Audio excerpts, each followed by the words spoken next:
لقد خلقنا الإنسان في أحسن تقويم. Assalamualaikum warahmatullahi wabarakatuh.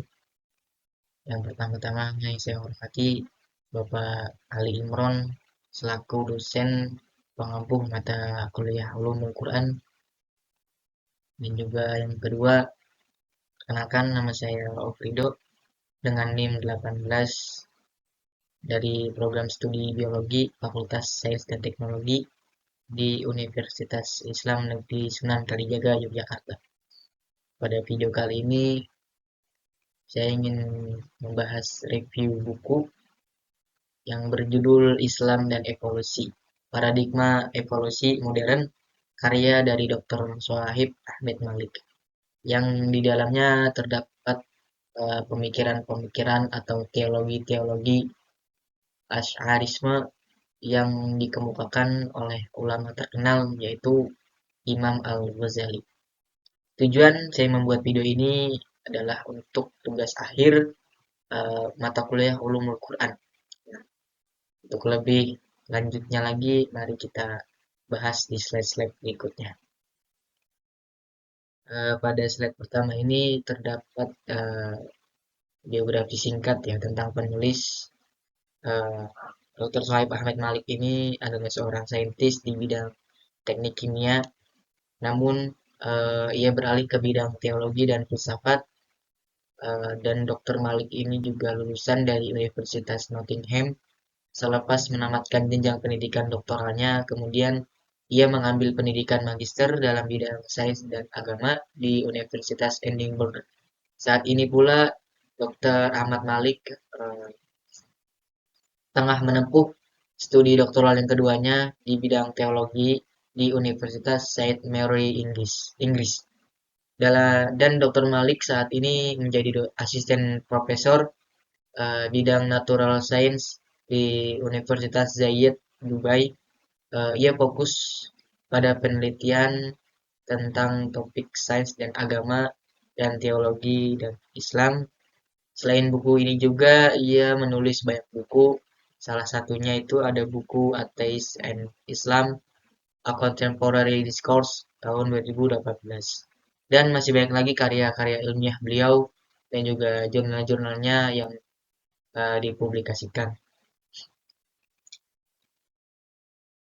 Nah, ini detail bukunya bisa dilihat secara singkat ya.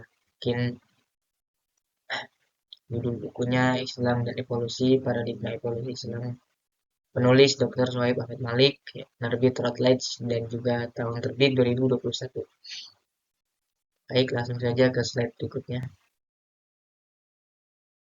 Baik, pada slide berikut ini adalah hipnosis ataupun ringkasan singkat tentang buku Islam dan Evolusi ini. Buku ini berfokus pada dialog antara Islam dan teori evolusi, khususnya melalui lensa teologi Asy'arisme.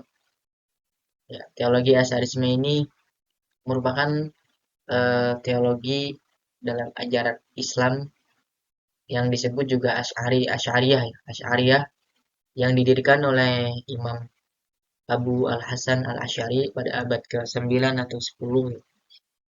Mazhab ini merupakan reaksi terhadap aliran Mu'tazilah. Jadi aliran Asy'arisme ini memang aliran yang dimana setiap perbuatan ataupun hal-hal yang terjadi di dunia ini berdasarkan atas kehendak Tuhan itu sendiri. Kalau Mu'tazilah itu melalui lensa segi pandangan dari pemikiran.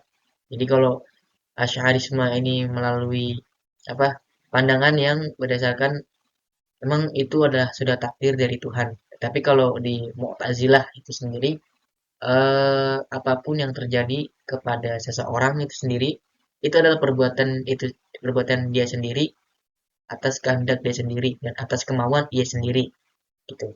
Itu kalau pandangan dari Mu'tazilah. Mohon maaf kalau salah mungkin. Yang kemudian sebagaimana dipaparkan oleh Imam Al-Ghazali, beliau ini adalah salah satu pemikir Islam paling berpengaruh dan terkenal di dunia. Yang memang sudah tidak asing lagi di telinga para pelajar muslim yang mendengar nama Al-Imam Al-Ghazali. Dr. Sohaib Ahmed Malik, ya, di sini dia menggunakan pendekatan teologis, artinya ya begitu mendalam analisis beliau terhadap eh, teologi-teologi yang berkaitan tentang evolusi itu sendiri, dan kemudian ia samakan ataupun ia bandingkan dengan ajaran-ajaran Islam yang berkaitan dengan evolusi yang terdapat dalam Al-Quran melalui eh, mazhab Asy'ariyah untuk mengeksplorasi kompatibilitas evolusi Neo-Darwin dengan ajaran Islam, terutama terkait konsep penciptaan manusia dan Al-Quran. Pendekatan ini penting untuk menjembatani kesenjangan yang sering muncul antara ilmu pengetahuan modern dan tradisi agama. Jadi memang buku ini merupakan karya yang menarik ya, membahas berbagai isu di dalamnya.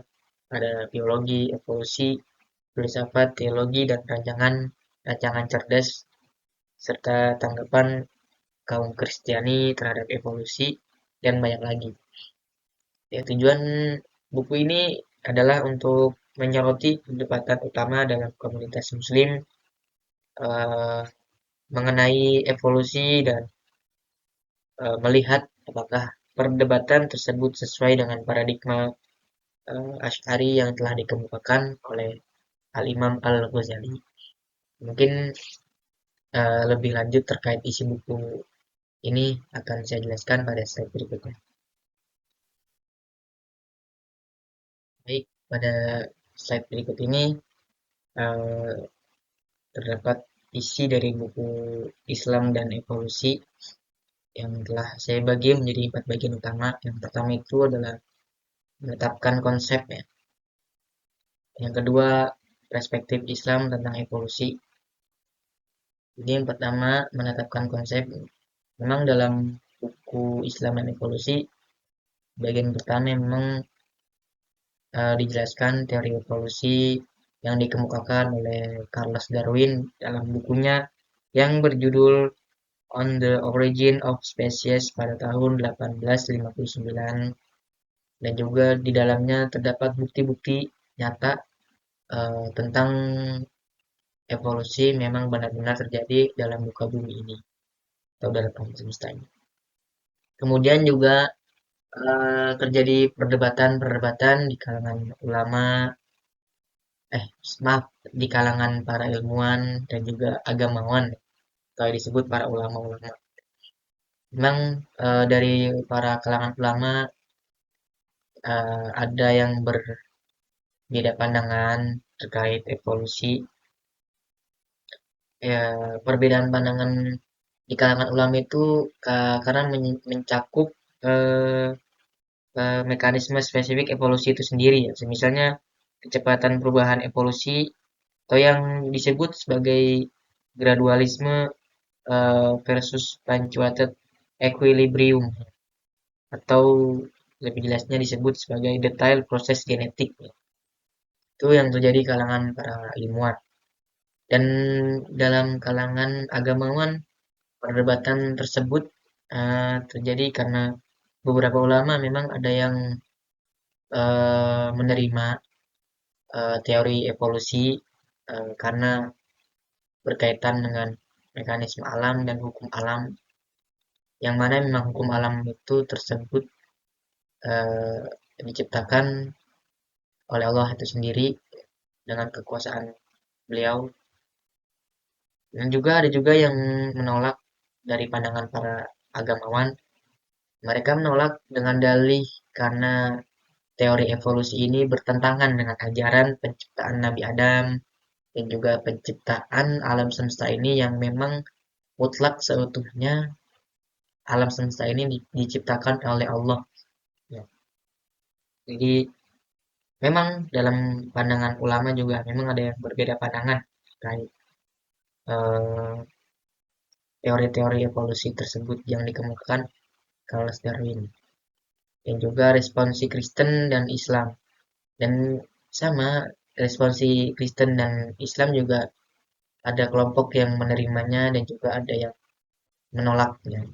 Jadi di kalangan yang menerima, mereka juga beralasan karena memang hal-hal tersebut merupakan salah satu mekanisme ataupun cara alam memperbaharui eh, dirinya gitu ya, atau memang sudah menjadi kodrat alam itu sendiri untuk berevolusi dan berkembang biak menjadi lebih banyak. Kalau dari pandangan orang-orang yang menolaknya memang dari kaum-kaum ekstrim ya, yang memang percaya terhadap kekuasaan Tuhan, yang memang dunia ini ada karena berkat Tuhan yang menciptakan alam semesta ini. Jadi dari pandangan orang-orang yang menolak itu kan dari pandangan orang-orang yang menolak itu karena memang mereka tidak setuju dengan pandangan teori evolusi karena bertentangan dengan penciptaan alam semesta ini yang memang mutlak diciptakan oleh Allah ataupun diciptakan oleh Tuhan. Itu itu mungkin yang menetapkan konsep. Yang kedua ada perspektif Islam tentang evolusi. Nah, di mana Dr. Malik di sini mengeksplorasi berbagai pandangan umat Muslim tentang evolusi dari kreasionisme. Eh, Perlu digarisbawahi, kreasionisme ini merupakan pandangan-pandangan umat Islam yang menolak ya, pandangan-pandangan umat Islam yang menolak, yang percaya bahwa seutuhnya muka bumi ini mutlak dan kodrat telah diciptakan oleh Allah ya, tanpa terjadi begitu saja. Jadi mereka tuh berpandangan bahwa maupun evolusi maupun apapun yang terjadi di dunia ini berdasarkan atas kodrat Allah itu sendiri dan juga penciptaan Tuhan. Nah, hingga penerimaan penuh terhadap evolusi manusia. Nah, ini yang kelompok kedua yang memang mereka menerima penuh terhadap evolusi manusia. Nah, pandangan menerima penuh terhadap evolusi manusia ini mereka juga menerima eh, pandangan terhadap evolusi manusia ini sebagai kaum-kaum yang moderat yang memang mereka mempercayai bahwa evolusi itu sebagai mekanisme ilmiah yang valid untuk menjelaskan perkembangan spesies makhluk hidup yang ada di dunia ini. Tetapi juga mereka menolak evolusi manusia dengan argumen bahwa penciptaan manusia adalah proses yang melibatkan intervensi langsung dari Tuhan. Jadi mereka setuju dengan pandangan evolusi yang mengatakan bahwa evolusi itu memang hasil dari mekanisme alam di mana perkembangan biak spesies yang terjadi di alam semesta ini, dan mereka menolak evolusi manusia. Jadi yang berkaitan dengan evolusi manusia mereka tidak mempercayai karena memang dalam Islam telah dijelaskan nih, dalam Al-Quran, dalam hadis bahwa manusia yang pertama kali turun di bumi itu memang Nabi Adam alaihissalam dan juga istrinya Siti Hawa. Jadi mereka mereka mendukung tetapi mereka tidak mempercayai sepenuhnya terkait teori evolusi gitu. Nah, bagian yang bawahnya bagian ini juga membahas bagaimana Al-Quran dan hadis mengarahkan narasi penciptaan manusia. Nah, memang dalam Al-Quran dan hadis telah menyebutkan bahwa manusia memang diciptakan oleh Allah dari tanah yang disebut turab, tin atau salsal, yang menunjukkan proses penciptaannya spesial oleh Allah. Karena penciptaan manusia ini berbeda dari makhluk-makhluk yang lain seperti tumbuhan dan hewan-hewan yang tidak diberi akal oleh Allah. Tetapi kalau manusia memang diberi keistimewaan, manusia diberi akal, diberi uh, hawa nafsu dan juga mereka diberikan kebebasan dalam muka bumi ini untuk melakukan hal-hal yang eh, baik ya. Harusnya digunakan dalam kebaikan, bukan dalam kerusakan ataupun perpecahan di dalamnya.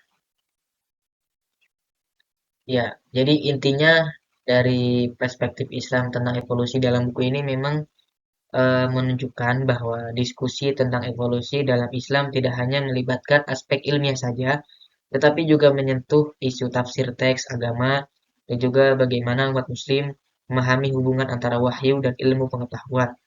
Perdebatan ini mencerminkan keberagaman pandangan dalam Islam dan upaya untuk menyesuaikan keyakinan tradisional dengan penemuan ilmiah yang kontemporer. Menyeimbangkan diri saja antara tentang ajaran-ajaran Islam dan juga pengetahuan yang memang semakin kesini semakin maju ya pengetahuan itu. Mungkin untuk slide ini cukup sini saja. Lanjut ke teks selanjutnya, ke slide selanjutnya. Nah, pada slide selanjutnya ini yang ketiga, lanjutan dari yang slide yang tadi. Yang ketiga ini tentang pertimbangan metafisik dan juga pertimbangan hermeneutik.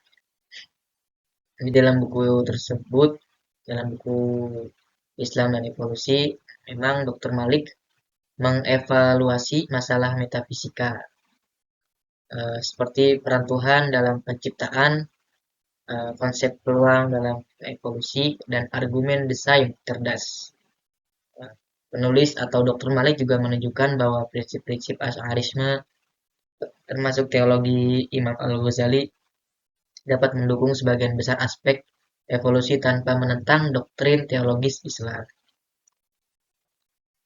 Jadi masalah metafisika yang dievaluasi Dr. Malik ya, itu peran Tuhan dalam penciptaan.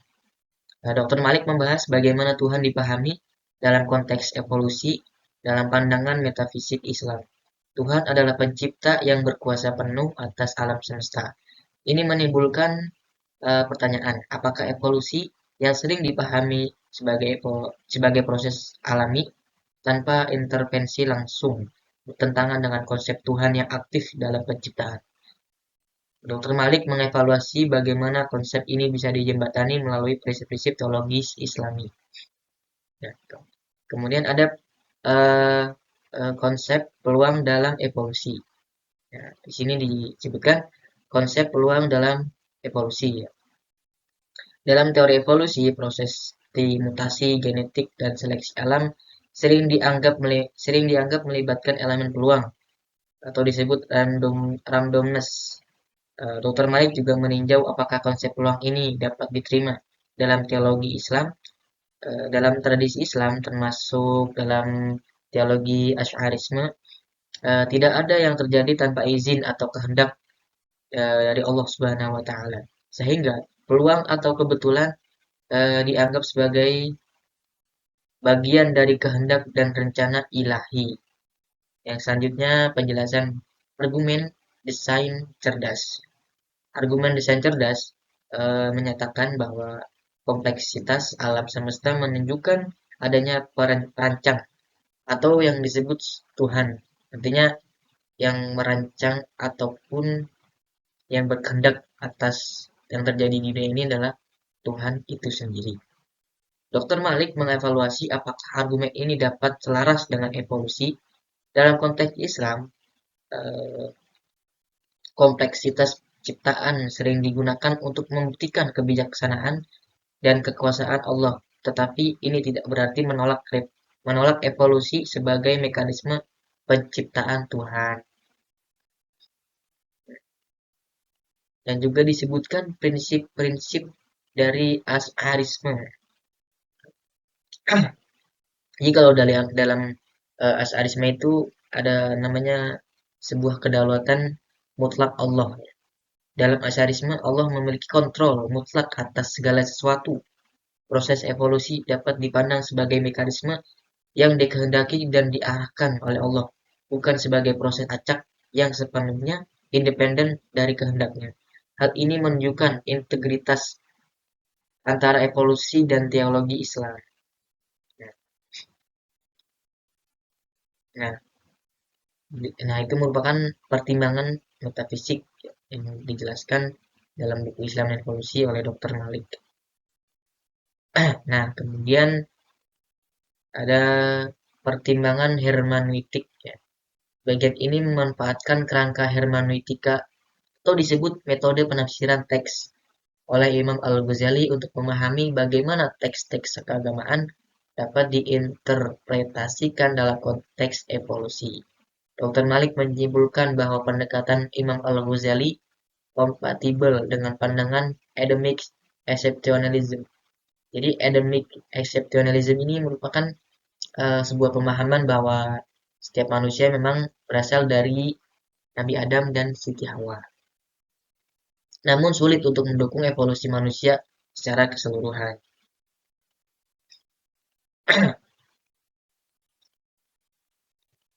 Jadi hermeneutika Imam Al-Ghazali eh, memprioritaskan wahyu Al-Quran dan hadis, memiliki otoritas tertinggi, tetapi teks-teks ini dapat memiliki makna literal, zohir, terlihat, dan makna metaforis batin yang tidak terlihat. Jika teks literal atau alamiah yang terbukti, maka makna metaforis dapat diambil. Dan juga pemahaman gradual. Imam Al-Ghazali menekankan bahwa pemahaman teks harus sesuai dengan kapasitas akal dan tingkat pengetahuan manusia pada waktu tertentu, sehingga memungkinkan penyesuaian interpretasi seiring perkembangan ilmu pengetahuan. Koherensi antara wahyu dan akal, tidak ada kontradiksi mutlak antara wahyu dan akal. Jika tampak ada konflik, itu menunjukkan perlunya interpretasi ulang atau pemahaman yang lebih mendalam. Di sini juga ada pendekatan Imam Al-Ghazali. Pendekatan Imam Al-Ghazali dengan metode hermeneutikanya dengan menggunakan narasi Al-Quran tentang penciptaan Adam dapat dipahami secara literal sehingga mendukung pandangan Adamic Exceptionalism. Dalam pandangan ini, Adam dianggap sebagai manusia pertama yang diciptakan langsung dari tanah oleh Allah, sebagaimana yang disebutkan dalam Al-Quran, Quran Surah Al-Baqarah ayat 30 dan juga Quran Surah Al-A'raf ayat 11. Hermeneutika Imam Al-Ghazali juga mengizinkan pemahaman literal ini untuk mempertahankan keunikan Adam tanpa harus menafsirkan ulang teks ke arah evolusi manusia yang menyeluruh.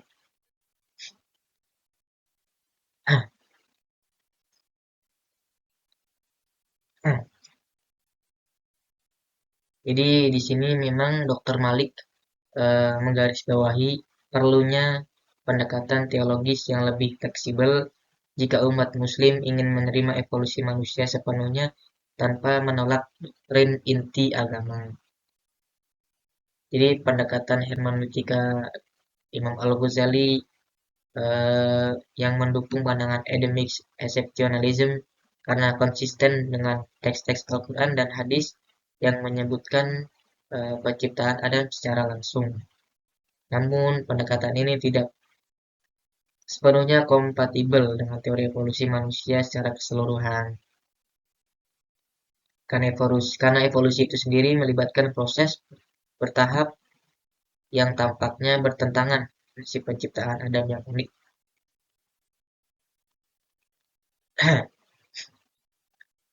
Dan juga ada pun implikasi teologis dan ilmiah. Analisis Dr. Malik mengilustrasikan ketegangan antara interpretasi literal teks agama dan juga temuan ilmiah modern oleh para ilmuwan. Namun dengan kerangka hermeneutika Imam Al-Ghazali seperti itu, memiliki diskusi ini tidak sepenuhnya buntu.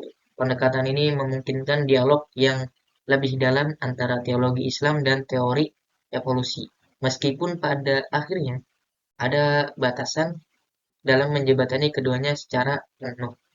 Ya, mungkin itu yang dapat saya jelaskan dari isi buku Islam dan Evolusi karya Dr. Malik ya, yang saya bagi menjadi 4 bagian utama tadi.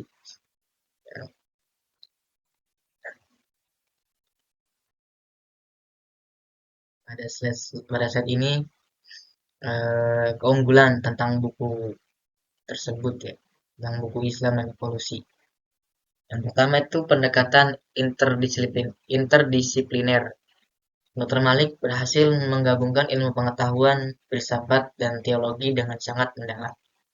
Jadi dalam bukunya memang Dr. Malik menggunakan pendekatan-pendekatan interdisipliner dengan mengintegrasikan ilmu pengetahuan, filsafat, dan teologi untuk mengeksplorasi hubungan antara Islam, agama Islam, dan juga teori evolusi secara komprehensif. Jadi tidak semena-mena menolak secara mentah-mentah teori-teori evolusi yang telah ditemukan oleh para ilmuwan. Dan yang kedua, keterlibatan dengan pemikiran klasik, fokus pada pemikiran Imam Al-Ghazali, memberikan dimensi historis dan teologis yang kaya. Dr. Malik menyoroti pemikiran Imam Al-Ghazali untuk menghadirkan dimensi historis dan teologis yang mendalam, menjembatani tradisi klasik dengan isu evolusi modern.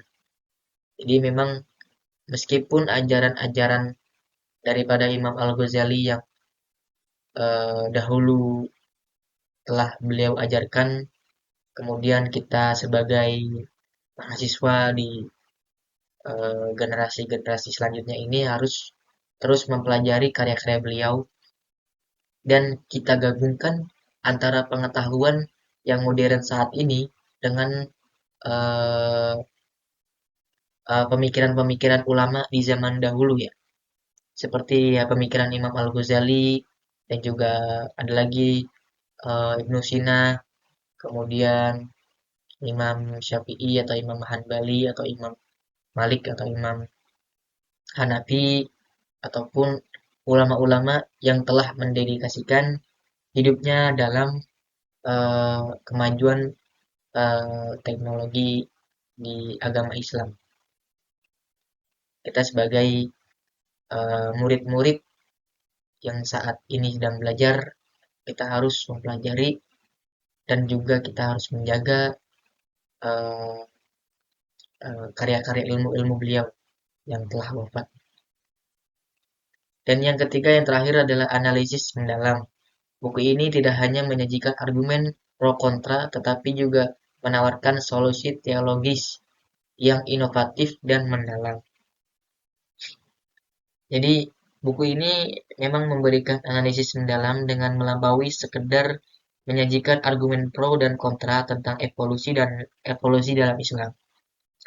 Dr. Malik mengeksplorasi berbagai perspektif teologi, filsafat, dan juga sains yang menawarkan solusi teologis inovatif yang memungkinkan integrasi antara keimanan Islam dan teori evolusi.